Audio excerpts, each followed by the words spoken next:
మర్యాదగా తలబాగాకి మహాకవులకి పాదాభివందనం చేయి. అయ్యో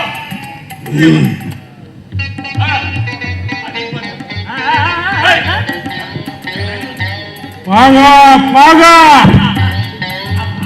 పాదాభివందనం చేయవయ్యా.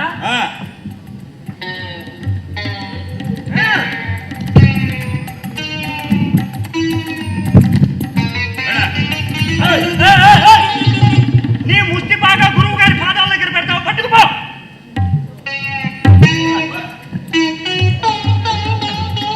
వినయంతో వినమ్రులు కండి, తల భాగాలు తీసి తలలు వంచండి. వినయంతో వినమ్రులు పాగా పాగా ఏమిటండి? ఆ తలబాగాకి మహాకవులకి పాదాభివందనం చేయి. చెయ్యు. ఇది ఎక్కడ పద్ధతి అండి? మర్యాద బలవంతంగా తీసుకుంటున్నారు. మర్యాద మాకు కాదు, ఆ. గురువు గారు. ఎవరికైతే ఏమిటండి, అయినా ఈ బలవంతపు బ్రాహ్మణార్థం ఏమిటి? చూడండి గురువు గారు, ఈ గౌరవ మర్యాదలు అనేవి ఉన్నాయి చూశారు. ఎవరన్నా అవతల వాళ్ళు ఇస్తే మనం ఆస్వాదించాలే కానీ ఇలా మరీ దరిద్రంగా అడుక్కోకూడదండి. ఎవరి పాచారుడు? ఎవరక్కడ? ఇతన్ని బంధించండి. ఇతన్ని నగర పాలకులకు అప్పచెప్పండి. మహాకవుల మార్గానికి అడ్డు తగిలేడని చెప్పండి. అమ్మో, మీ దౌర్జన్యం, నన్ను వదిలిపెట్టండి. నేను ఈ నగర పౌరుణ్ణి కాదు, నాకు ఇక్కడ నియమ నిబంధనలు తెలియవండి. తెలియకపోతే తెలుసుకోవాలయ్యా. వదలండి, నన్ను వదలండి, వదలండి. గురుదేవా, పదండి, ఇక్కడికి వెళ్ళిపోదాం. ఎందుకు వెళ్ళాలి? ఎందుకు ప్రశ్నలు వేయొద్దు, చెప్పింది చెయ్యటమే.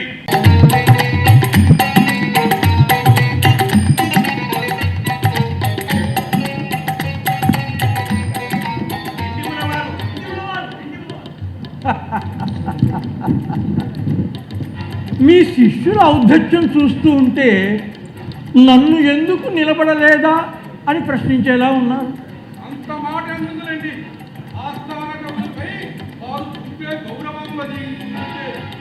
అది నిజమే కావచ్చు, కానీ ఈరోజు మీరు ఇక్కడికి ఆస్థాన కవుల హోదా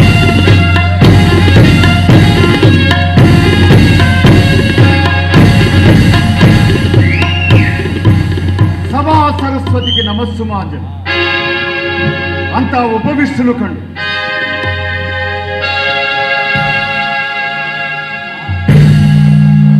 ఈనాడు విజయనగర సామ్రాజ్య సాహితీ పరిషత్తుకే ఒక అగ్ని పరీక్ష ఎదురైంది. మన విజయనగర ఆస్థాన కవులు కొండవీటి ఆస్థాన కవి విరచించిన గ్రంథాన్ని తప్పుల తడకగా విమర్శించడం చేత వివాదం తలెత్తింది. శ్రీనాథుల వారు నాకు ఒక వినతి పత్రాన్ని పంపారు. మామూలుగా ఒక సామాన్య కవి ఇటువంటి విన్నపం పంపితే అది వేరు విషయం. కానీ విన్నపం పంపిన వారు కొండవీటి విద్యాధికారి.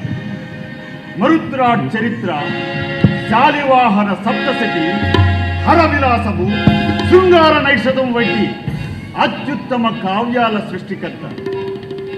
అతని పాండిత్యము సామాన్యమైనది కాదు. విద్యానగరం విద్యలకు పెద్దపీట వేయాలని మా మూల పురుషుల అభిమతాన్ని గౌరవిస్తూ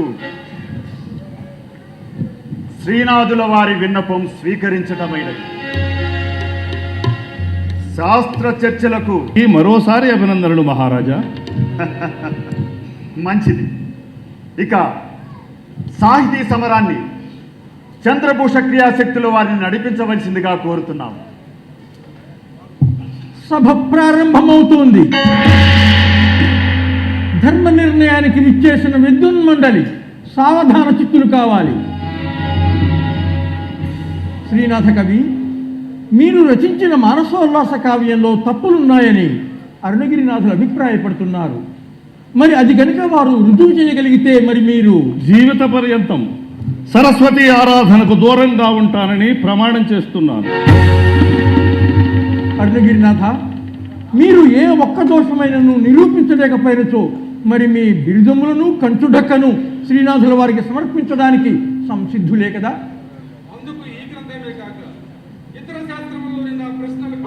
సమస్యలకు సమాధానం చెప్పవలసి ఉంది. మీరు వాదాన్ని దారి మళ్లిస్తున్నారు. శ్రీనాథుల వారు రాసిన మానసోల్లాస కావ్యంలో తప్పులు ఉన్నాయా లేదా అన్నదే ప్రధానాంశము, కానీ మరి ఏ ఇతర శాస్త్రజ్ఞకు అవకాశం లేదు. సభాపతుల వారు మన్నించాలి. పూజ్యులు శ్రీ అరుణగిరినాథుల వారు మా మీద వాత్సల్యంతో అన్ని శాస్త్రాల్లోనూ మమ్మల్ని పరీక్షించడానికి నిర్ణయించుకున్నట్టున్నారు. కానివ్వండి, అందుకు నేను సంసిద్ధుడనే. శ్రీనాథుల వారు అదనపు భారాన్ని నెత్తిన వేసుకుంటున్నారు. మరొకలైనచో డిండిమల వారు మిమ్మలను ఏ భాషలోనైనా ఏ శాస్త్రంలోనైనా పరీక్షించవచ్చు. అది ఆలోచించుకోండి శ్రీనాథ. సభాపతుల వారి హెచ్చరికకు ధన్యవాదములు. ఎందరో మహాకవులు పండితులు మెట్టిన ఈ సభా ప్రాంగణంలోకి అడుగుపెట్టే అవకాశాన్ని కల్పించారు శ్రీ శ్రీ శ్రీ ప్రౌఢదేవరాయలు గారు. వారికి సాక్షాత్తు గురువులైన మీరు ఈ సాహితీ సమరానికి సభాపతిగా మాధ్యస్థం వహిస్తున్నారు. ఇక ఉపవిష్టులైన కవులందరూ వారి వారి రంగములలో దిగ్ధంతులు. ఎందరి ముందు శాస్త్ర పరీక్ష జరగటం మాకు గౌరవంగా భావిస్తున్నాం. ఇక కీర్తి అపకీర్తులంటారా, అంతా సరస్వతీ కటాక్షం. అరుణగిరినాథుల వారు మమ్ములను ఏ శాస్త్రంలోనైనా ప్రశ్నించనవచ్చు, ఓడించనవచ్చు. సరే, నా ప్రశ్నల ధాటికి నిలబడగలిగితే నా కంచుడెక్కను, నా బిరుదులను మీకు సమర్పిస్తాను. సరేనా? మాకు అంగీకారమే. మంచిది. అరుణగిరినాథ, మీరు చర్చను ప్రారంభించండి.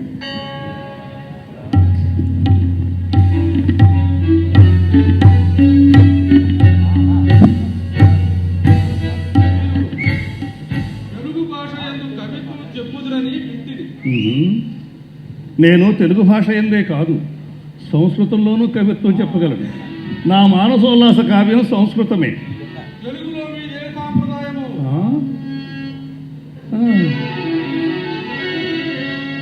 వచియంతు వేములవాడ భీమన భంగి ఒద్దండలీలనొక్కొక్క మాటు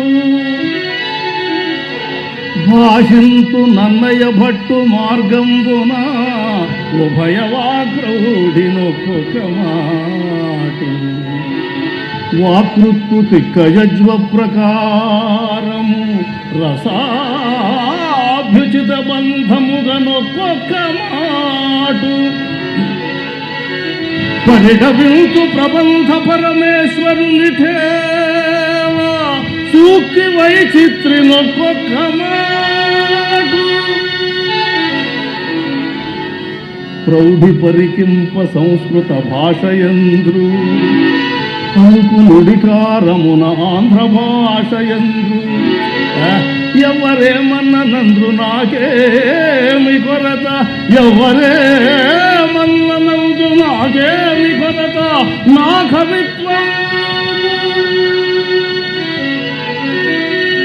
నా కవిత్వంబు నిజము కర్ణాట భాష.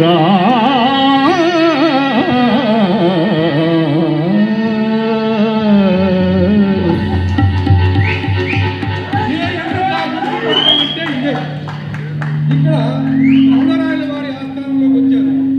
నిజము నా భాష కర్ణాటక భాష అంటున్నారు. రేపు గౌడ దేశం వెళ్తే నిజము నా భాష గౌడ భాష అంటారు. ప్రభువుల ఆశ్రయం కోసం పుస్తకాలు పలుకుతున్నారు.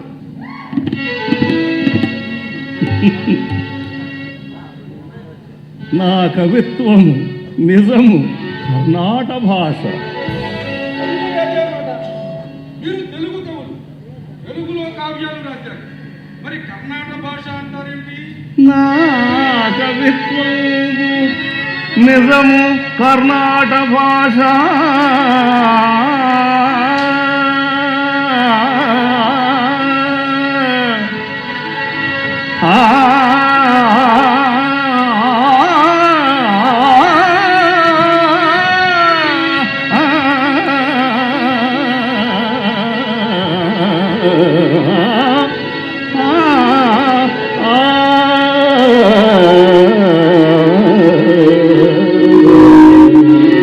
శ్రీనాథ కవి, మీరు పదే పదే అదే మాట అనడంలోని ఔచిత్యం ఏమిటో. సభాపతుల వారు మన్నించాలి. కర్ణాటక భాష అంటే వారు అనుకుంటున్నట్లుగా కన్నడ భాష కాదు. కర్ణ అంటే చెవి, అట ఇంపైనది. నా కవిత్వము నిజము కర్ణాట భాష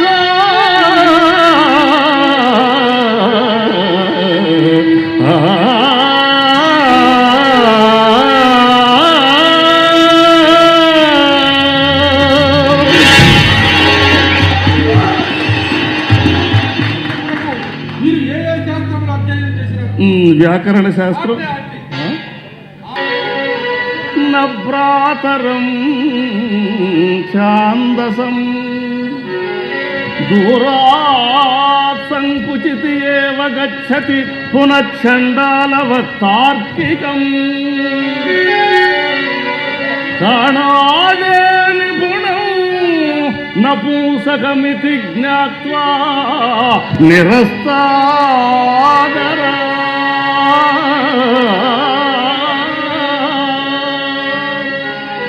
వైశేషికులు నపుంసకుల రసజ్ఞహీనుల్ని కవితా కన్య కన్నెత్తి చూడదు. కావ్యాలంకరణ జ్ఞమేవ కవితా కన్య వృణీతే స్వయం. కావ్యాలంకారములు ఎరిగిన వారినే కవితా కన్య వరిస్తుంది. కవితా కన్య మిమ్మల్ని అంతగా వరిస్తే సంస్కృతంలో శ్రీహర్షుడు రాసిన నైషధానికి దూమూలు తెచ్చి తెలుగులోకి ఎందుకు దింపారు? మీ ప్రతిభ కనబడలేదే. ఏమిటి నైషధానికి డుమువులు చేర్చానా? సరే, మూల గ్రంథంలోని శ్లోకాన్ని వినిపించమనండి, నా తెలుగు పద్యం చెప్తాను. శిష్య నైషధం నలదమయంతుల కథ.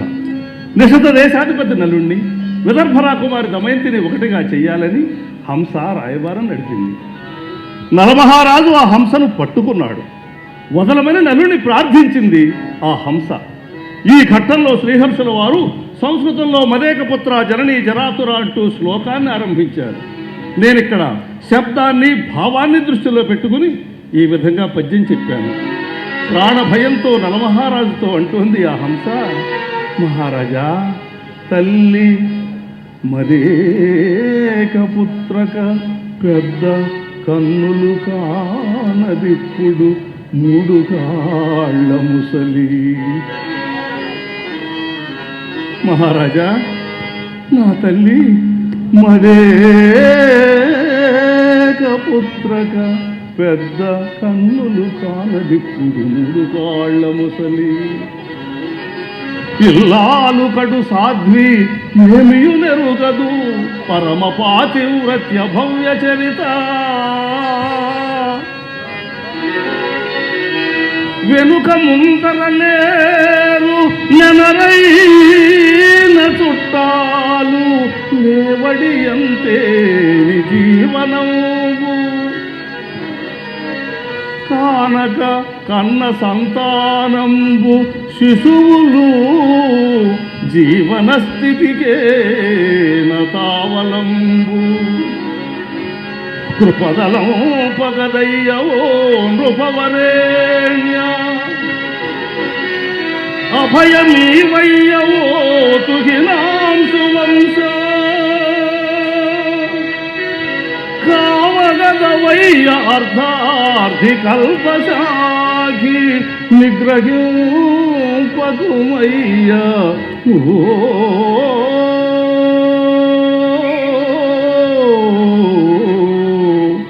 నిషధ రాజా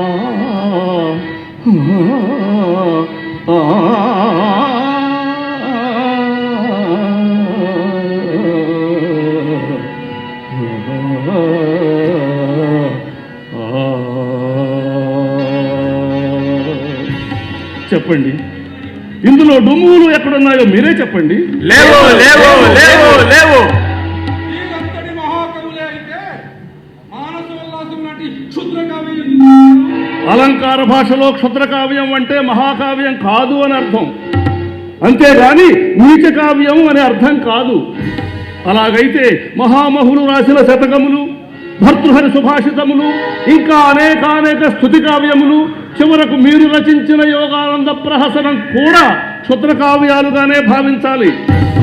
భావనతో పని లేదు, దోషాభాసములు కూడా లోపములే. అందుకే తప్పులు ఈ పాదాన్ని పూరిస్తూ ప్రౌఢదేవరాయల్ని కీర్తించాలా?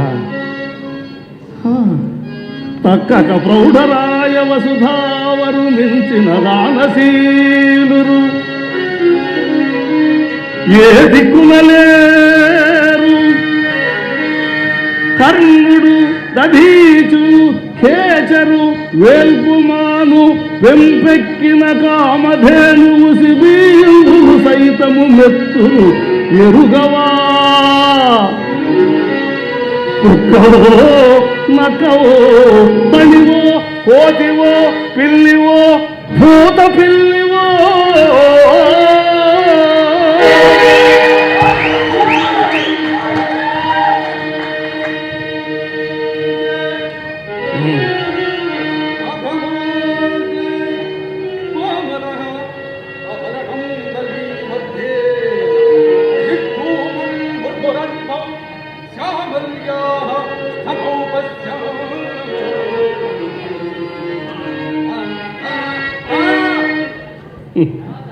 ఇది గాథా సప్తశతిలోని శ్లోకం. ప్రాకృతంలో హాలుడు దీనిని సంకల్పం విజయం సాధించినట్లు ఈ పండిత పరిషత్తు ప్రకటిస్తోంది. ధన్యోస్మి.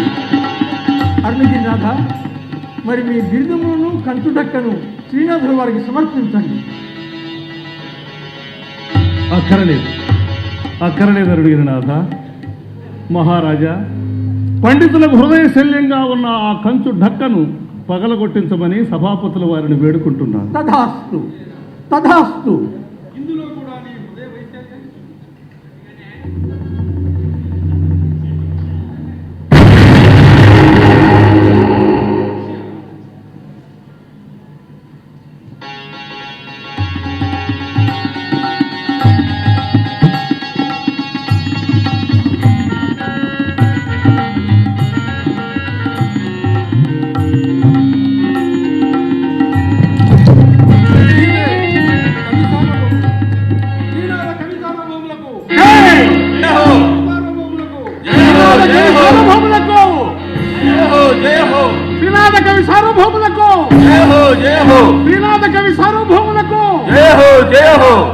అంతా ఉపవిష్టులు కండు.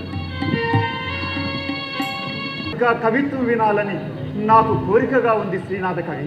మిమ్మల్ని సంప్రీతులను చేయాలని నాకు ఉంది మహారాజా. అయితే నా ఈ వివాదంలో ఎందరో కవుల్ని నిందించాను. మరల ఇదే నోటితో మిమ్మల్ని ఎలా కీర్తించగలను మహారాజా?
ఖండేందుమౌళిపై కలహంసపాళిపై కర్పూర ధూళిపై కాలు ద్రౌ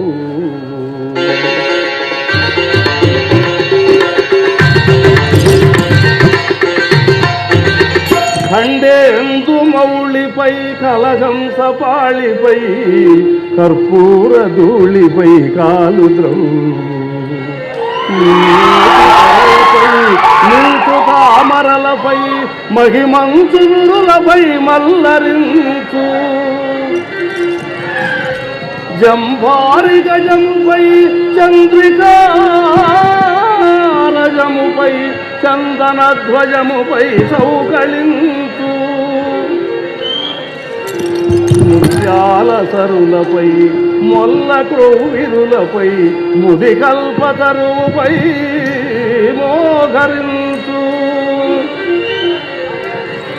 వెండి మల ఎక్కి శేషాహి వెన్నుదన్నీ తొడరి దుగ్ధాబ్ది తరగల తోడ నడరి నిరతనం జయ హో జయ హో జయ హో జయ హో జయ. నా కోరిక విని కవి సార్వభౌములు పరిహసించరు కదా.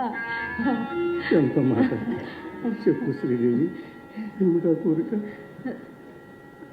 వాల్మీకి రామాయణం చదివి మీరెప్పుడో చెప్పిన మాట మనసులో కొలువుండిపోయింది. ఏమిటా మాట? జనని జన్మభూమిశ్చ స్వర్గాదపి గరీయసి అనే మాట చాలా గొప్పది.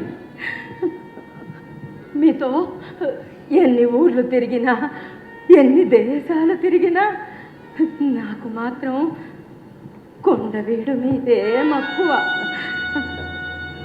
ఆ గాలి,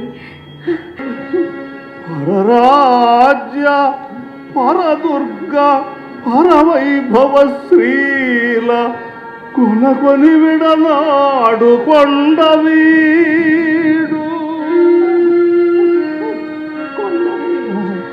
పరిపంధి రాజన్య బలముల బంధించు గురి అయిన ఉరి త్రాడు కొండవీడు.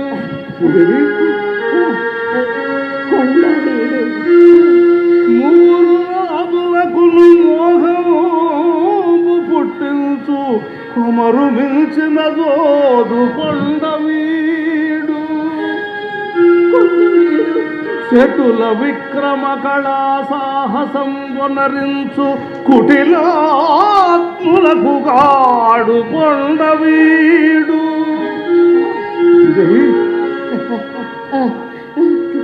యవన ఘోటక సామంత సరస వీర భట నటానేక హాటక ప్రకట గర్వ సింధురార్భట మోహన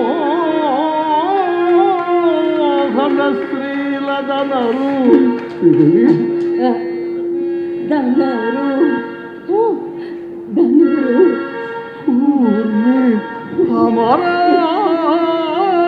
అమరావతికి నీడు కొండవీడు.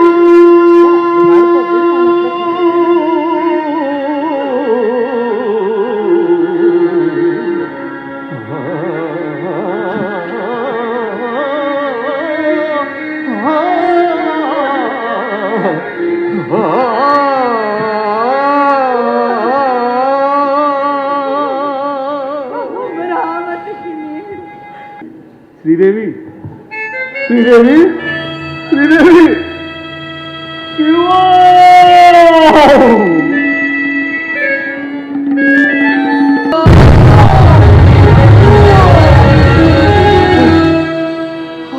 ఆంధ్రదేశకర్త అంధ్రియుగ్మమున తగిలియుండెను గదా నిగళయుగము.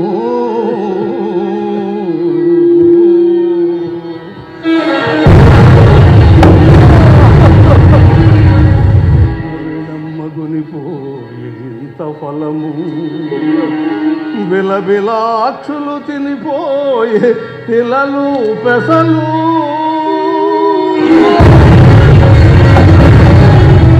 పొట్టు పల్లెను గొడ్డేరి మోసపోతి ఎట్లు చెల్లింతుటంకంబులు ఏడును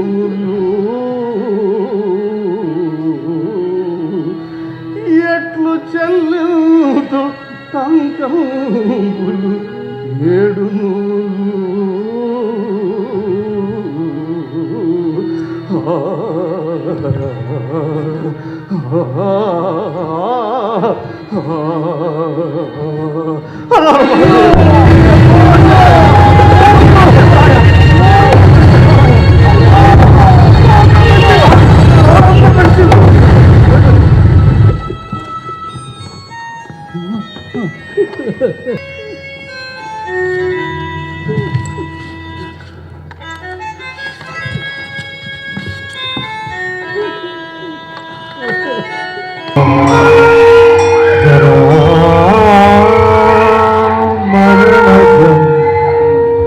భయం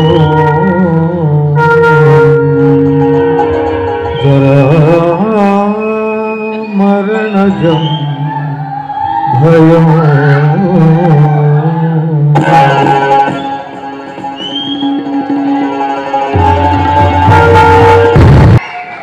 వారితో పాటు ఈనాటి కార్యక్రమానికి సభకి డాక్టర్ కాసు ప్రసాద్ రెడ్డి గారు మ్యాక్స్ రీజనల్ హాస్పిటల్ ఆప్థమాలజిస్ట్ ఇద్దరిని వేదికపైకి సాదరంగా ఆహ్వానిస్తూ ఉన్నాం.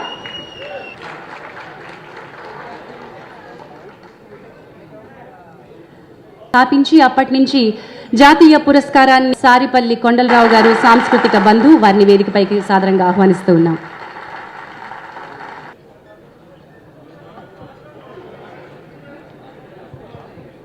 ఇక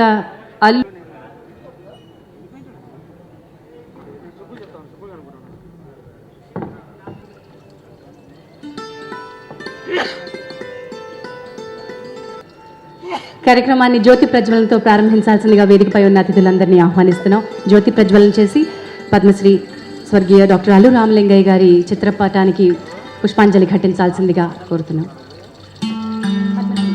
శ్రీ పద్మశ్రీ గారి ప్రార్థన.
అటు సాంఘికమైన పౌరాణికమైన పద్య నాటకమైన వారి గళం నుంచి ఒక పాత్ర వచ్చింది అంటే అది తప్పనిసరిగా అవార్డుని అందుకునే స్థాయిలో శ్రీ గుమ్మడి గోపాలకృష్ణ గారు ఆ పాత్ర పోషణ చేయడం జరిగింది. ఇప్పటికీ దాదాపు 99 ప్రదర్శనలు దేశ విదేశాల్లో అంతర్జాతీయంగా ఖ్యాతి గడించినటువంటి ఈ ప్రదర్శన 100వ ప్రదర్శనగా ఈ రోజు మన ముందుకు వచ్చేసింది.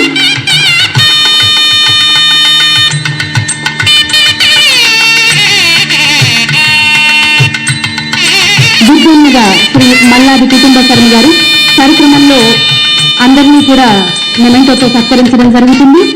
అందరినీ నటీనట బృందాన్ని సాంకేతిక వర్గాన్ని సిద్ధంగా ఉండాల్సిందిగా కోరుతూ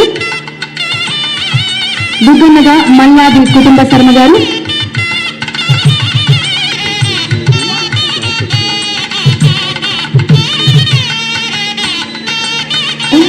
శ్రీదేవిగా శ్రీమతి పద్మప్రియ,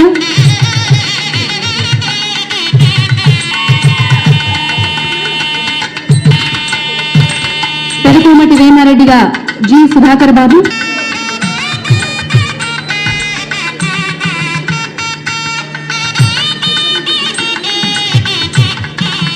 కొమరవోలు శ్రీనివాసరావు గారు,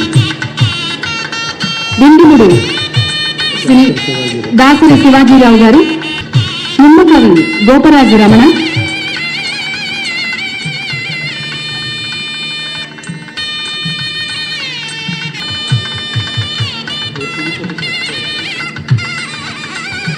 కరణం సోమేశ్వరరావు గారికి వయసు 86 సంవత్సరాలు ఉంటుంది. దాదాపు 70 సంవత్సరాల థియేటర్ అనుభవం, రంగస్థల అనుభవం ఉంది. శ్రీ ఆకేళ్ల గారికి అవార్డుని అందించడం జరుగుతోంది. వారిని అధ్యక్షోపన్యాసం చేయాల్సిందిగా ఆహ్వానిస్తున్నాం.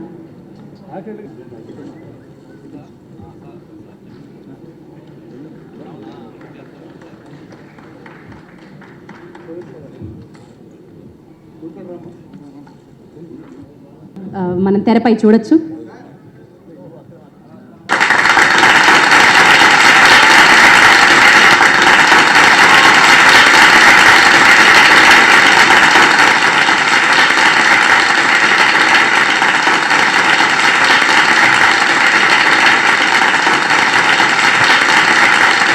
అల్లు అకాడమీ ఆఫ్ ఆర్ట్స్ ని లాంఛనంగా ఈరోజు ప్రారంభించడం జరిగింది. మరి గత 13 సంవత్సరాలుగా అల్లు రామలింగయ్య గారి కళాపీఠం మనకు అందిస్తున్నటువంటి ఈ అవార్డు పరంపరని, జాతీయ పురస్కారాన్ని, ఈ పరంపరని కొనసాగిస్తూ ఈ సంవత్సరం ప్రముఖ దర్శకులు అయినటువంటి దర్శకరత్న డాక్టర్ శ్రీ అరవింద్ గారిని దాసరి నారాయణరావు గారి తరపున ఈ అవార్డుని అందుకోవాల్సిందిగా ఆహ్వానిస్తున్నాం. వారు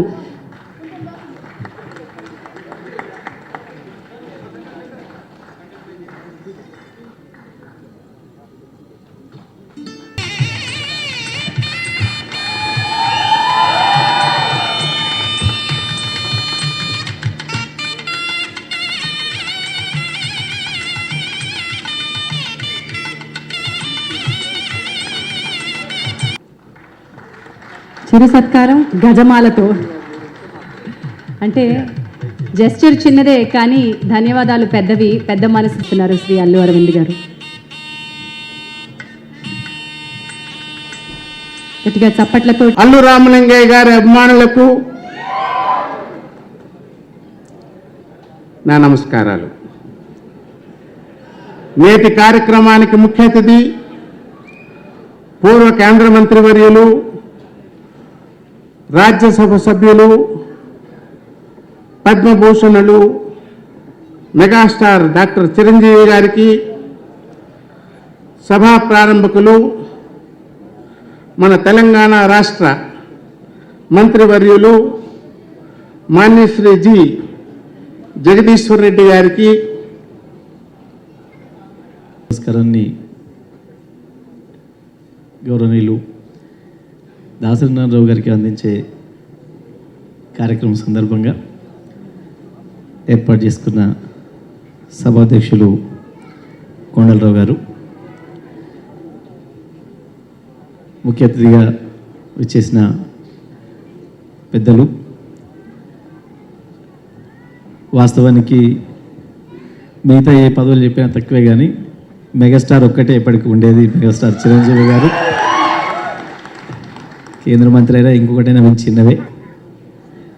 మెగాస్టార్గానే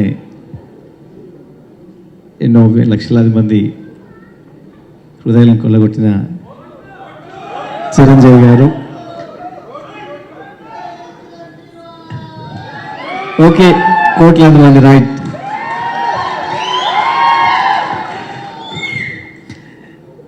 వేదిక మీద ఉన్న పెద్దలు డాక్టర్ మన్నం గోపిచంద్ గారు, మ్యాక్స్ విజన్ కాసు ప్రతాప్ రెడ్డి గారు, ఈ కార్యక్రమానికి మూలకర్తలు డాక్టర్ అల్లు రామలింగయ్య గారి తనయులు అరవింద్ గారు, కుటుంబ సభ్యులు, కార్యక్రమంలో హాజరైన సినీ రంగ ప్రముఖులు, అన్నిటికీ మించి కార్యక్రమాన్ని విజయవంతం చేయడంలో, ఉత్సాహపరచడంలో ముందున్న చిరంజీవి అభిమానులందరూ, ఈరోజు పురస్కారాలు అందుకున్న కళాకారులు, మీడియా మిత్రులందరికీ నమస్కారాలు. వాస్తవానికి మేము రాజకీయ ఉపన్యాసాలు ఎన్నిచ్చినా ఇటువంటి వేదికలకు వచ్చినప్పుడు ఇక్కడ కూర్చోవడం కంటే అక్కడ కూర్చోవడం ఎక్కువ ఇష్టపడుతుంటాం. న్యాయంగా ఈరోజు అరవింద్ గారు నిన్న ఫోన్ చేయగానే ఇక్కడ ఒక నాటకం ఉంటుందంటే కాసేపు దాన్ని చూసి రిలాక్స్ అవ్వాలనుకుని వద్దాం అనుకున్నాను. ఆ అవకాశాన్ని కూడా పోగొట్టుకున్నాను. ఇంటి దగ్గర మళ్ళీ విజిటర్స్ రావడం, ఆలసిపోవడం. సరే, సంతోషం. అల్లు రామలింగయ్య గారిని, వారి హాస్యాన్ని ఇష్టపడిన వాళ్ళు ఉండరు. న్యాయంగా చెప్పాలంటే నాకు అబద్ధాలు చెప్పడం ఇష్టం లేదు, కానీ సినిమా రంగంతో నాకు పరిచయం తక్కువ. 17 సంవత్సరాలుగా నేను సినిమా చూడలేదు న్యాయంగా ఇప్పటివరకు. ఎప్పుడైనా 5-10 నిమిషాల సమయం దొరికితే రాత్రి 10, 11, 12 గంటలకు ఎప్పుడైనా ఆ కామెడీ ఛానల్ ఒక్కటే పెట్టి చూస్తాను, ఒక 5-10 నిమిషాలు రిలాక్స్ కొరకు. అల్లు రామలింగయ్య గారిది వస్తే మాత్రం తప్పకుండా దాన్ని ఎంజాయ్ చేస్తాం. సినిమాలకు సంబంధించి నాకు గుర్తున్న సంఘటన ఒకటి, చిరంజీవి గారిది సినిమా పేరు నాకు గుర్తులేదు, ఏ సంవత్సరం నాకు గుర్తులేదు. బహుశా ఇప్పటి తరం పిల్లలకైతే మరి ఆ సినిమా తెలుసో తెలియదో, కానీ ఒక సినిమాలో చిరంజీవి గారు ఏడుస్తుంటే నేను కూడా ఏడ్చాను. ఆ సినిమా ఏందని ఇప్పుడు వారిని అడిగినాను నేను. మన పేరేదో చెప్పారు ఇప్పుడు, పల్లెటూరి మునగాడు. ఆ సినిమాలో చిరంజీవి గారికి ఒక బండి, ఆ బండి ఎడ్ల జత ఉంటాయి, అదే జీవనాధారం. నాన్నగారు ఉన్నారు దాంట్లో. అప్పుడు వచ్చి ఆ బండి ఎడ్లను తీసుకెళ్తున్నప్పుడు చిరంజీవి గారు చిన్నపిల్లలాగా వాళ్ళ అమ్మని పట్టుకొని ఏడుస్తున్న సందర్భం, అది అందరికీ కళ్ళనీళ్ళు పెట్టించిన సందర్భం. ఆ రోజు నేను కూడా అదే పని చేసిన సందర్భం అది. అట్లా ఎక్కడో ఒక చోట కళాకారులుగా వాళ్ళ జీవితాల్లో చాలామంది చాలా నటనలు చేసి ఉండొచ్చు. యంగ్స్టర్కి ఏమో కొట్లాటలు డిస్ట్రిబ్యూషన్ ఎక్కువ ఉండొచ్చు, కానీ మాలాంటి వాళ్ళకి అద్భుతంగా దాంట్లో జీవించడం ఏదైతే ఉంటుందో పాత్ర, దాంట్లో చిరంజీవి గారు కూడా ఆ రోజు నేను చూసిన ఎప్పుడు మర్చిపోలేనివి. అట్లా రామలింగయ్య గారు అయితే అసలు చెప్పడానికి లేదు. ఆ పాత్రలో లీనమైపోయి వారు జోక్ చేస్తున్నారని మనం ఎవరు అనుకునే పరిస్థితి లేకుండా అంత అద్భుతంగా చేసిన సినిమాలు కొన్ని చూసిన సందర్భం. మళ్ళీ ఒకసారి ఈరోజు అల్లు రామలింగయ్య గారి గురించి మాట్లాడే అవకాశం నాకు ఇచ్చి ఇక్కడికి ఆహ్వానించినందుకు అరవింద్ గారికి, కళాపీఠం పెద్దలందరికీ, ఈ కార్యక్రమాన్ని ఏర్పరిచిన కొండలరావు గారికి, పెద్దలందరికీ కూడా మరొకసారి ధన్యవాదాలు తెలియజేస్తూ, ఈరోజు అవార్డులు అందుకున్న కళాకారులందరికీ కూడా శుభాకాంక్షలు తెలియజేస్తూ సెలవు. పెద్దలందరికీ నమస్కారం. ఈరోజు ప్రత్యేకంగా నేను ఈ ఫంక్షన్స్లో జనరల్గా నాన్నగారికి జరిగే ఫంక్షన్స్లో దూరంగా ఉంటాను. ఇన్ ది సెన్స్ కింద కూర్చొని ఎంజాయ్ చేస్తూ ఉంటాను ఎక్కువ. కానీ నేను మాట్లాడాల్సిన ప్రత్యేకమైన సందర్భం ఏంటంటే, సారిపల్లి కొండలరావు గారు గత 12-13 సంవత్సరాలుగా అల్లు రామలింగయ్య కళాపీఠం మీద రామలింగయ్య గారి జాతీయ పురస్కారం అవార్డుల్ని ఇవ్వడం జరుగుతూ వస్తుంది. అది వారి సౌజన్యంతో ఇక నుండి 2023 వరకు, అనగా అల్లు రామలింగయ్య గారికి 100 ఏళ్ళు వచ్చే వరకు ఇంకొక అకాడమీని స్థాపించి అది ముందుకు తీసుకెళ్లాలని, అల్లు రామలింగయ్య గారి 100 సంవత్సరాలు పూర్తి చేసుకుని ఆ రోజు హైదరాబాదు, అమరావతి, వైజాగ్ పట్టణాల్లో ఈ వైభవాన్ని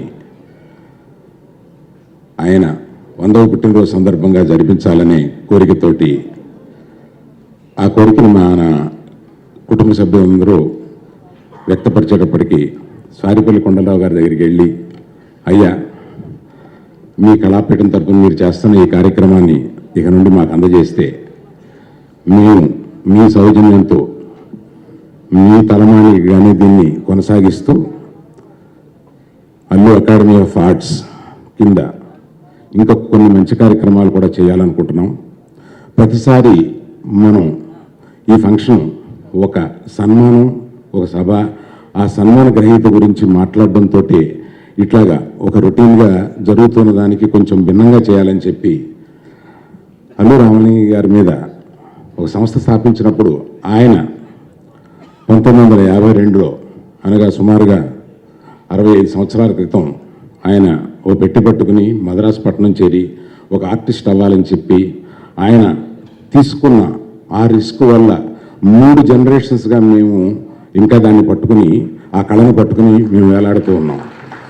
మా 3వ జనరేషన్ కూడా ఈ కళకి కృతజ్ఞతగా ఉండాలంటే దీనికి ఆదిపట్టు ఆయపట్టు అయిన నాటకాన్ని మర్చిపోకుండా ఆ ప్రథమంగా ఆ ఒకరోజు ఆ నాటకం ప్రదర్శించాలని గుమ్మడి గోపాలకృష్ణ గారిని, ఇక్కడే కూర్చున్నారు, వారు ముందుకు రారు, నన్ను గోపాలకృష్ణ గారు నాటకం జరుగుతుంది రమ్మని చూద్దామని చెప్పి డాక్టర్ కృష్ణయ్య గారు, అయ్యా కృష్ణయ్య గారు మీరు దయచేసి మీరు పైకి రావాల్సిందిగా కోరుతున్నా, ఇందాకే మీరు దాన్ని తిరస్కరించారు, మీ వల్ల నేను గుమ్మడి గోపాలకృష్ణ గారి నాటకం చూడడం జరిగింది. ఆ నాటకం యాక్చువల్గా నిజాయితీగా చెప్పాలంటే ఆయనతో పాటు వచ్చి చీకట్లో 10-15 నిమిషాలు చూసి పారిపోదామని వచ్చిన నేను 2:30 గంటలు కదలకుండా ఆ నాటకం చూసి పైకొచ్చి ఆయన్ని కావలించుకుని ఇంటికి వెళ్ళాను. ఆ సందర్భంగా నేను మాట్లాడవలసి వచ్చినప్పుడు అప్పుడు ఎన్నో నాటకం అంటే అని అడిగాను. అది 89 ఏదో చెప్పారు. 89వ నాటకం అని చెప్పారు. ఆ ఉత్సాహంలో నేను 100వ నాటకం మా సంస్థ పేరు మీద నేను వేయిస్తానండి అని చెప్పి నేను అప్పుడు అన్నాను. అది ఇలాగా అల్లు రామలింగయ్య గారి పేరు మీద స్థాపించిన అల్లు అకాడమీ ఆఫ్ ఆర్ట్స్ అని. కానీ అప్పుడు నాకు అది ఆ ఆలోచన లేదు. ఆ తర్వాత ఆ ఆలోచన రావడం, దానికి దీన్ని మిళితం చేసి రామలింగయ్య గారికి సమర్పించే నాటకాన్ని సగౌరవంగా గర్వంతో చెప్పగలిగిన నాటకం ఏమిట్రా అంటే నాకు గుమ్మడి గోపాలకృష్ణ గారి శ్రీనాథుడి వైభవం ఆయన చూపిస్తారు. అందుకని ఆయనకి ఆ రోజు ముగ్ధుడయ్యాను సార్. ఈసారి మళ్ళీ అదే భావం తెచ్చారు నాకు. నేను చాలా సంతోషిస్తున్నాను. ఈ కొత్తగా ఏర్పరిచిన ఈ అకాడమీకి గౌరవ అధ్యక్షులుగా ఉండమని చెప్పి చిరంజీవి గారిని అడిగాను. వారు అంగీకరించారు.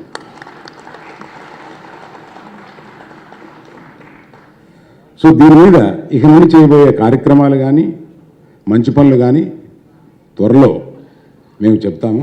ఇప్పటికీ మేము ఈ నాటకంతో ప్రారంభించి దీన్ని ముందుకు తీసుకెళ్దామని అనుకుంటున్నాము. ముఖ్యమైన ఉద్దేశం అల్లు రామలింగయ్య గారి 100 సంవత్సరాలు పూర్తి చేసుకునే వరకు చాలా వైభవంగా దీన్ని జరపాలని, దానికి కొండలరావు గారు అనుమతించడానికి నేను సర్వదా కృతజ్ఞుడై ఉంటాను సార్. వారి చేతిలో ఉన్న ఈ సభని నాకు అప్పచెప్పినట్టు ఇక నుంచి అయింది. దాన్ని ఓ బాధ్యతగా తీసుకుని 100 సంవత్సరాలు పూర్తి చేసి మా అబ్బాయిలు వదిలేస్తాను. తర్వాత వాళ్ళ ఇష్టం. థ్యాంక్ యూ అండి. Thank you very much. ప్రతి సంవత్సరం ఒక అవార్డుని ఒక కళాకారుడికి, ఈ కళకి పరిశ్రమించిన ఒకరికి ఇవ్వడం జరుగుతూ వస్తుంది. అలాగా ఎంతోమంది దర్శకులకి, నటులకి, చాలామందికి ఇవ్వడం జరిగింది. ఈ సంవత్సరం దీన్ని యాక్చువల్గా అనుకున్నప్పుడు దాసరి నారాయణరావు గారికి ఈ సంవత్సరం అవార్డు ఇవ్వాలి అని నిర్ణయించబడింది. కానీ దురదృష్టవశాత్తు ఆయన ఆసుపత్రిలో ఉన్నారు. వారు వస్తారేమోనని ఈ డేట్ని 3 సార్లు జరుపుకుంటూ వచ్చాం. వారు ఆరోగ్యంగా బయటికి వస్తారని డాక్టర్లు చెప్పినా కూడా వస్తారు అనుకుంటూ, కానీ ఇంకొంత టైం పడుతుంది అని చెప్పి వారు అన్నారు. ఈ ఫంక్షన్ పెట్టిన సందర్భంగా ఆయన రాలేకపోయినా కూడా వారి అవార్డుని చిరంజీవి గారు నాకు కొండలరావు గారికి ఇస్తే మేము తీసుకెళ్ళి ఆయన హాస్పిటల్లో అయినా సరే ఉన్నా ఆయన చేతికి ఇచ్చి ఇలా జరిగింది అని చెప్పి చెప్పడానికి, ఈ వీడియో అంతా ఆయన చూపించి రావడానికి నేను తలిచాను అట్లాగా. అందుకని చిరంజీవి గారిని రిక్వెస్ట్ చేసేది ఏంటంటే, ఇనాబ్సెన్షియా అంటే దాసరి నారాయణరావు గారు లేని సందర్భంగా కూడా మాకు ఈ అవార్డు ఇచ్చి మేము తీసుకెళ్ళి దాసరి నారాయణరావు గారికి ఇచ్చేలాగా ఒక సదుపాయం చేయవలసిందిగా కోరుతున్నాను. అది కాకుండా ఈ అల్లు అకాడమీ ఆఫ్ ఆర్ట్స్ని చిరంజీవి గారు వారి చేతులుగా ప్రారంభిస్తారు. మా తరఫున మెగాస్టార్ చిరంజీవి గారికి ఖైదీ నెంబర్ 150 అక్కడ రాస్తున్నారు, boss is back with a bang, highest grosser in south India అని. హార్దిక శుభాకాంక్షలు సార్. రామలింగయ్య గారి మీటింగ్లో చిరంజీవి గారి గురించి ఎందుకు మాట్లాడుతున్నానంటే, రామలింగయ్య గారితో నాకు చాలా నాకు ఆయన నా వయసు అంతకాలం తెలుసు, కానీ ఆయన లాస్ట్ 7 years నాకు ఆయనతో క్లోజ్ ఫ్రెండ్షిప్ ఏర్పడింది. రెగ్యులర్గా హాస్పిటల్ నా దగ్గరికి మన కాశీప్రసాద్ రెడ్డి గారికి రెగ్యులర్గా వచ్చి మాతో కొంచెం స్పెండ్ చేసి మమ్మల్ని నవ్వించి వెళ్ళేవారు. ఒకనొక సందర్భంలో చిరంజీవి గారి ఇంద్రా సినిమా రిలీజ్ అయింది. ఒక 10 రోజుల తర్వాత వచ్చారు నా దగ్గరికి. వచ్చినప్పుడు అడిగారు, సినిమా చూసావా అని. లేదు సార్, హాస్పిటల్లో కొంచెం బిజీగా ఉన్నాను కదా, అందువల్ల చూడలేకపోయానని చెప్పాను. హిట్ అయిందా సార్ అన్నాను. హిట్ ఏంటి, ఎక్కడికో వెళ్ళిపోయింది అన్నారు. వెళ్ళిపోయిందని చెప్పి మన వాళ్ళ పిల్లల్ని వసంత, సురేఖ, అమ్మగారు అందరినీ సినిమాలు ఆయనే టికెట్ బుక్ చేసి నన్ను నా వైఫ్ని తీసుకెళ్ళి నా పక్క నుండి సినిమా చూపించారు. అది ఎప్పటికీ మరవలేని ఎక్స్పీరియన్స్ నాకు. ఆ సినిమాతో చిరంజీవి గారు నిజంగానే ఎక్కడికో వెళ్ళిపోయారు. అప్పటికే చాలా దూరంగా ఉన్నారు, ఇంకా ఎక్కడికో వెళ్ళిపోయారు. రామలింగయ్య గారు ఇవాళ జరిగిన ఈ నాటకం బ్యాక్గ్రౌండ్లో ఆలోచిస్తే వారు ఈ నాటకం ద్వారానే ప్రజానాట్య మండలి ద్వారానే సినిమాల్లోకి వచ్చారు. వచ్చిన అనతి కాలంలోనే హేమాహేమీలు రేలంగి గారు కానీ రమణారెడ్డి గారు కానీ ఉన్నా కానీ రామలింగయ్య గారి ప్రత్యేకమైన బాణితోటి వారికి ఒక ప్లేస్ ఏర్పరచుకున్నారు. అది దాదాపు 40 years సాగింది ఆయన ప్రస్థానం. మాలాంటి వాళ్ళందరికీ మేము పెరుగుతున్న కాలంలో సంతోషాన్ని పంచి ఒక రకంగా ఫిలాసఫీ చెప్పి వాళ్ళ కుటుంబ సభ్యులు బాగా దగ్గరగా నాకు స్నేహంతో ఉంటారు.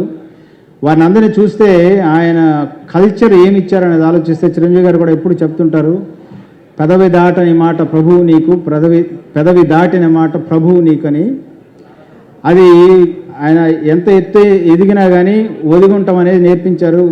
అది అరవింద్ గారు కానీ వసంత్ గారు కానీ ఇంకా సురేఖ్ గారు కానీ అదేవిధంగా పిల్లలు కానీ ఎంత కల్చర్గా బిహేవ్ చేస్తారు.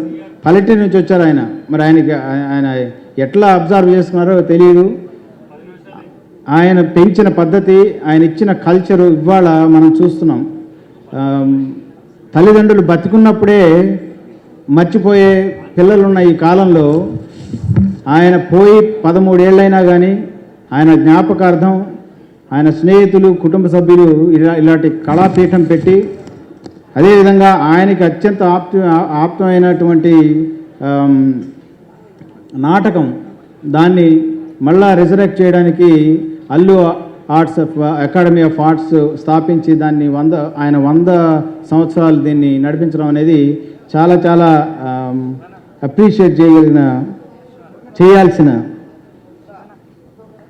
యాక్టు. దానికి వాళ్ళ కుటుంబ సభ్యులందరినీ అభినందిస్తూ సారిపల్లి కొండలరావు గారు 13 ఏళ్ళుగా ఆయనకున్న పాత స్నేహం మీద ఈ కళాపీఠాన్ని నడిపిస్తున్నారు. ప్రతిసారి నన్ను పిలుస్తారు. మీరు పిలిచినా పిలవకపోయినా నేను ఇక్కడ ఉంటాను. అక్కడ వారి మీద ఉన్న అభిప్రాయంతో చాలా థ్యాంక్స్. ఒక అనుమానం ఉంది నాకు.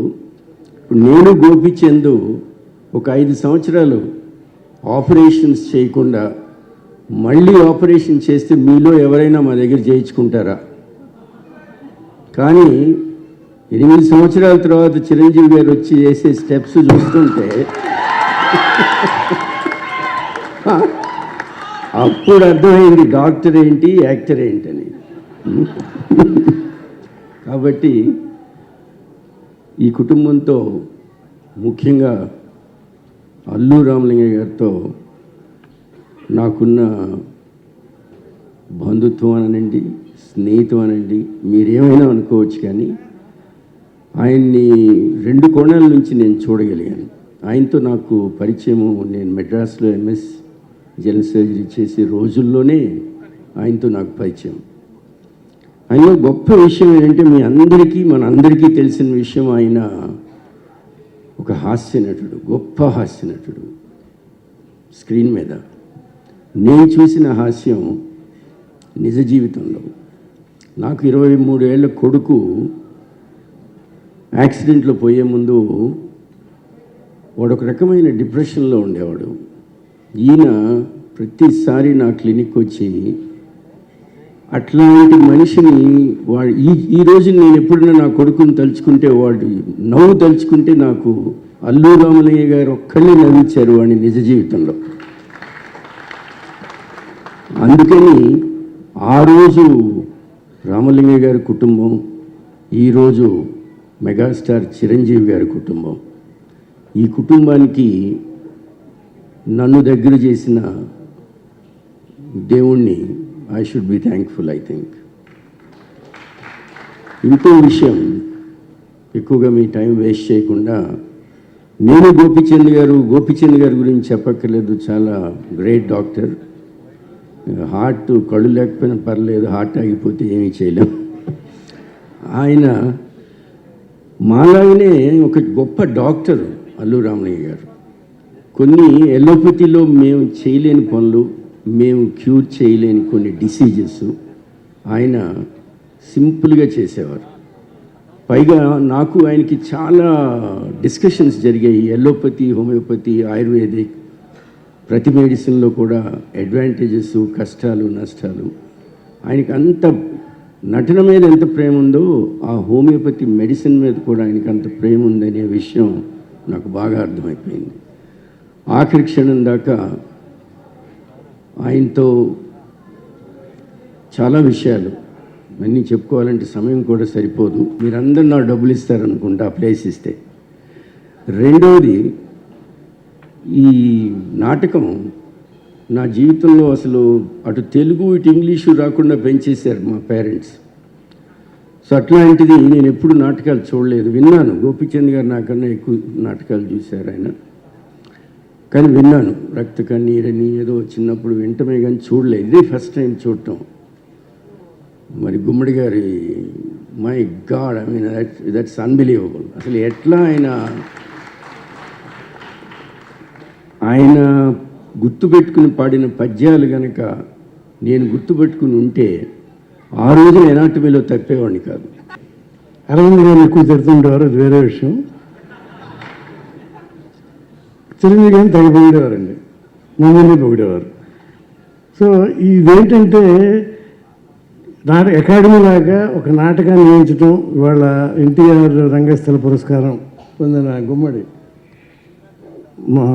మావాడు గోపాలకృష్ణకి నిజంగా మా ఊరు అవుతుంది వేణూరు. ఇదేంటంటే మా ఊరు ఆయనకి నాటకం వేశాడు, నేనేమో చిరంజీవి గారి మనిషిని. ఇది రామయ్య గారికి అసలు ఆప్తుడు బాబాయ్ ఆయన. మాదే ఫంక్షన్ ఇది. ఇంతవరకు నేను మిస్ అవ్వలేదు. వాళ్ళు నాకు నిజంగా అరవింద్ గారు నాకు చెప్పలా ఇది రంగస్థల పురస్కారం, మన అనురామయ్య గారి పురస్కారం ఇస్తామని నాకు చెప్పలా. ఎందుకంటే ఆయనే తెలుసుకుంటాడులే, నాకు తెలుసు అన్నీ. అంత ఆప్తులు మేము. అలాగే సారిపల్లి కొండల గారు వాళ్ళు సన్మానం చేసినందుకు సార్, వైకే నాగేశ్వరం, మీ అందరికీ చాలా. చిరంజీవి గారిని మేము పొగడక్కర్లేదు, ఎందుకంటే మా గుండెలో ఉంటాడు ఆయన. ఆయన పొగడు ఇప్పుడు ఒక సినిమా ఆయన పర్మిషన్ ఆయన చెప్పకూడదు, కానీ చెప్పడం కానీ అసలు ఒక బీభత్సం. అసలు ఒక సినిమా రాబోతుంది ఆయన దీంట్లో చెప్పకూడదు. నాకేమో ఆ డైలాగ్ చెప్పాలనిపిస్తుంది, కానీ ఆయన పర్మిషన్ చెప్పకూడదు, అందుకని చెప్పను. మళ్ళీ ఇంకా చాలా ఫంక్షన్లు ఉంటాయి, చెప్తాము. బీభత్సం అసలు మామూలుగా అది ఇది సార్. ఇవాళ చాలా థ్యాంక్స్ సార్. నేను ఇంకో ఫంక్షన్కి వెళ్ళి మారుతి వాళ్ళది ఫంక్షన్ వెళ్తే వచ్చి లేట్ అయింది, సారీ. అయినా సారీ చెప్పుకోకలేదు, ఎందుకంటే మా బాబాయ్ గారి ఫంక్షన్ ఇది. ఇవాళ ఈ అవార్డు ఎవరికి ఇస్తున్నారు సార్? మా గురువు గారు దాసనారాయణ గారికి. ఆయన త్వరగా కోరుకోవాలని మనస్ఫూర్తిగా కోరుకుంటూ ఈ అవార్డు ఆయనకు ఊపిరై ఆయన అక్కడి నుంచి బయటకు రావాలని నేను మనసారా కోరుకుంటున్నాను. ఈనాటి ఈ సభకు అధ్యక్షులు సారిపల్లి కొండలరావు గారికి, అలాగే మంత్రివర్యులు జగదీశ్వర్ రెడ్డి గారికి, మిత్రులు డాక్టర్ గోపీచంద్ గారికి, డాక్టర్ కాసు ప్రసాద్ రెడ్డి గారికి, మా పెద్దబ్బాయి పరుచూరి వెంకటేశ్వరరావు గారికి, అలాగే మా అల్లు అరవింద్ గారికి, ఇతర పెద్దలకు, ఈనాటి సభకు ఇచ్చేసినటువంటి 50 మంది ఆహ్వానితులకు, కళాభిమానులకు, నా అభిమానులకు అందరికీ హృదయపూర్వక నమస్కారం. గత 13 సంవత్సరాలుగా స్వర్గీయ అల్లు రామలింగ గారి పేరున ఏర్పడైనటువంటి కళాపీఠం జాతీయ పురస్కారాలు చాలా అత్యద్భుతంగా జరుగుతూ, ఆయా సమయాల్లో ఎవరైతే డిజర్వింగ్ కళాకారులు ఉంటారో వాళ్ళకందరికీ ఆ అవార్డుని అందివ్వడం జరుగుతూ వచ్చింది.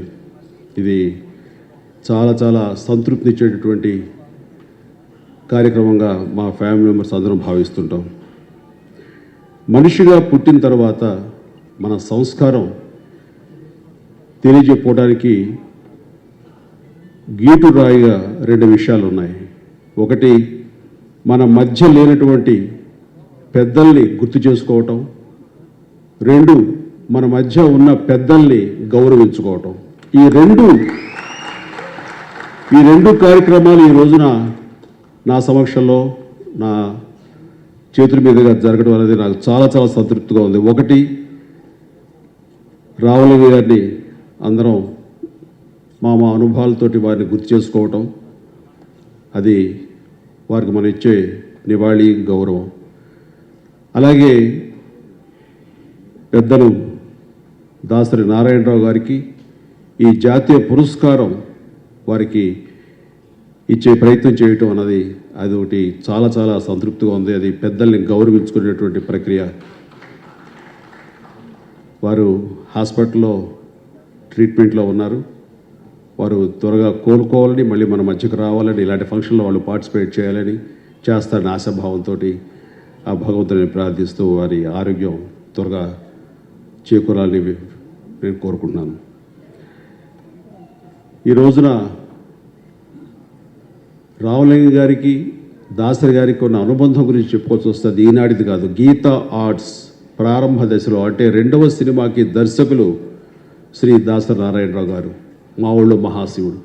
ఆ రోజు నుంచి వారి అనుబంధం కుటుంబ పరంగా కానివ్వండి, సినిమా పరంగా కానివ్వండి, అత్యంత బలీయంగా పెనవేసుకుపోతూ వచ్చింది. కాబట్టి ఈ రోజున ఈ అల్లు రామలింగ గారి అవార్డు అల్లు రామలింగ గారి అవార్డు శ్రీ దాసరి నారాయణరావు గారికి ఇవ్వటం అనేది అది చాలా సముచితం.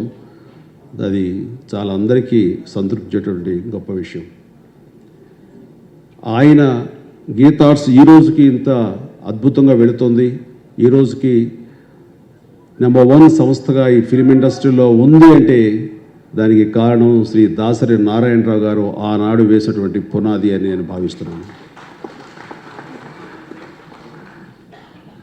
ఇక నేను నాటకాలు చూడటం అనేది ఎప్పుడూ జరగలేదు. నిజంగా నాకు అవకాశం రాలేదు.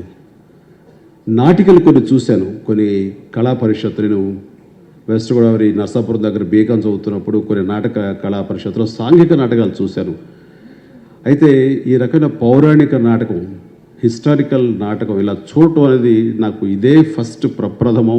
ఇది చాలా మంచి ఎక్స్పీరియన్స్. ఈ రోజున గుమ్మడి గోపాలకృష్ణ గారు శ్రీనాథుడిలాగా ఆయన నటించి మెప్పించిన తీరు నిజంగా మనందరం ఆయన అభినందించాలి. అది 2 గంటల పాటు కట్టిపడేసింది. ఆ వెనకాల అంటే నాటకాలు అంతరించిపోతున్నాయి, నాటకాలకి ఆదరణ కరువైపోతుంది అన్నటువంటి సమయంలో ఇంతమంది యూత్ మీరందరూ రెస్పాండ్ అయిన విధానం కానీ, మధ్యలో క్లాప్స్ కొట్టి విజిల్స్ కొట్టి విధానం చూస్తుంటే అది మనం ప్రెజెంట్ చేయలేక, దాన్ని ప్రజల ముందుకు తీసుకెళ్ళలేక, ప్రేక్షకులు ఎప్పుడూ దాన్ని రిసీవ్ చేసుకోవడం రెడీగానే ఉంటారు, కానీ తీసుకువెళ్ళేటువంటి సంధానకర్తలు లేక అన్న భావం నాకు ఈరోజు కలిగింది.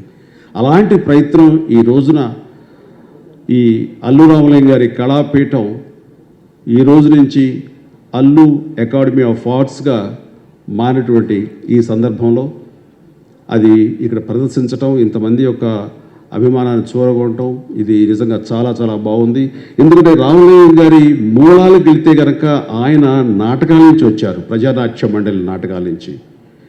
ఆయన నాటకాల్లో అంటే ఆయనకి అమితమైన ప్రేమ, నటన అంటే అంతకు మించి. అందుకని ఆయనకు అంత ప్రేమైనటువంటి నాటకాలకి మన వంతు సహాయం చేయాలని ఈ రోజున అల్లు అరవింద్ గారు ఈ అల్లు ఆర్ట్స్ అకాడమీ ఆఫ్ ఆర్ట్స్ని పెట్టి దానికి చైర్మన్ బాధ్యత నాకు అప్పచెప్పారు. వారి యొక్క సంకల్పం అది నిజంగా మనం అందరం అభినందించాల్సింది. ఎందుకంటే ఇక్కడ మరో వ్యక్తి ఉన్నారు, పరుచూరి వెంకటేశ్వరరావు గారు. ఆయన కూడా నాటకాలంటే మహామక్కువ. ఆయన కూడా నాటక రచయితగా నాటకాల నుంచి వచ్చేటువంటి వ్యక్తి. ఆయన కుమారుడు అకస్మాత్తుగా చనిపోయిన తర్వాత ఆ కుమారుడు రఘుబాబు పేరణ ఆయన నాటక సంస్థని ఏర్పాటు చేసి ఈ రోజు కూడా ఎన్నో సంవత్సరాలుగా, దశాబ్దాల పైగా ఆయన ఈ నాటకాలని ప్రోత్సహిస్తూ ఆ రకంగా ఆయన వంతు కృషి ఆయన చేస్తున్నారు. ఈ నాటకాలను నిలబెట్టాలని, దానికి జీవం పోయాలి, ప్రాణం పోయాలంటూ. అదే పందాలో ఈ రోజున అల్లు అరవింద్ గారు ఈ అల్లు అకాడమీ ఆఫ్ ఆర్ట్స్ని స్థాపించి ఆయన నాటకాలకు ఇతోతికంగా సేవను అందిస్తూ ఆ రకంగా రామలింగ గారికి ఘన నివాళి అర్పించాలని చేసిన ప్రయత్నం నిజంగా అది ప్రతి ఒక్కరూ అభినందించాల్సింది. ఈ కళాకారులు ప్రతి ఒక్కరు కూడా అది ఆనందించే విషయం. ఇది ఈ రోజున ఈ నాటకం ఇక్కడ శ్రీనాథ కవి సార్వభౌమ నాటకం చాలా చక్కగా ప్రదర్శించారు. అత్యాధునిక సాంకేతికాన్ని వాళ్ళు అడాప్ట్ చేసుకుంటూ వెనకాల ఎల్ఈడి స్క్రీన్లో బ్యాక్ ప్రొజెక్షన్లో వాళ్ళు ఆయా సెట్లు వేస్తూ చాలా కన్నుల పండుగగా చాలా చాలా చాలా బాగా చేస్తారు నిజంగా. ఇందాక కాసు ప్రసాద్ గారు చెప్తుంటే నాకు అనిపించింది, అనర్గళంగా ఇన్ని పద్యాలు ఇంత 2 గంటల పాటు ఎలా గుర్తుంచుకు ఎలా చేస్తారు. మనం ఏముంది 5 నిమిషాలు ఏదో ఒక డైలాగ్ చెప్తాం, మళ్ళీ కట్టు, మళ్ళీ రెండో డైలాగ్ మళ్ళీ నేర్పుతారు. ఇది వాళ్ళు మామూలు కళాకారులు కాదు, ఒక అకుంఠిత దీక్షతో ఉన్నటువంటి కళాకారులు, ఒక కమిట్మెంట్ ఉన్న కళాకారులు, నటనే ప్రాణంగా ఉన్నటువంటి కళాకారులు. నిజంగా అలాంటి కళాకారులతో పోల్చుకుంటే మేము ఎంత అని అనిపిస్తుంటుంది. ఈరోజు నాకు అదే ఫీలింగ్ కలిగింది నాకు. అలాంటి గుమ్మడి గోపాలకృష్ణ గారు, ఆ ఇతర నటీనటులు అందరూ కూడాను వారికి సన్మానించుకుంటుంటే అన్నది నాకు చాలా చాలా సంతృప్తి ఇచ్చేటువంటి అంశం.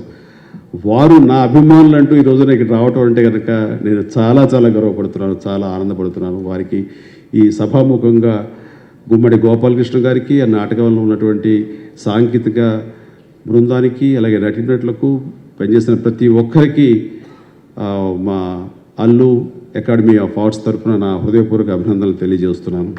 Thank you very much. నాకు ఈ అవకాశం ఇచ్చినందుకు మరొకసారి సారిపల్లి కొండలరావు గారికి, వారి మిగతా అందుకు నా ధన్యవాదాలు తెలియజేస్తాను. Thank you. నాకు ఇండస్ట్రీలో బాగా కావాల్సిన వ్యక్తుల్లో రాజు గారు ఒకళ్ళు. ఆయనకి ఎప్పుడు మంచి జరగాలని కోరుకుంటున్నాను. ఆల్ ది బెస్ట్ రాజు గారు. అలానే జయ గారు. సినిమా పాటలు కానీ విజువల్స్ కానీ చాలా బాగున్నాయండి. ఈ సినిమా పెద్ద హిట్ అవ్వాలని మనసు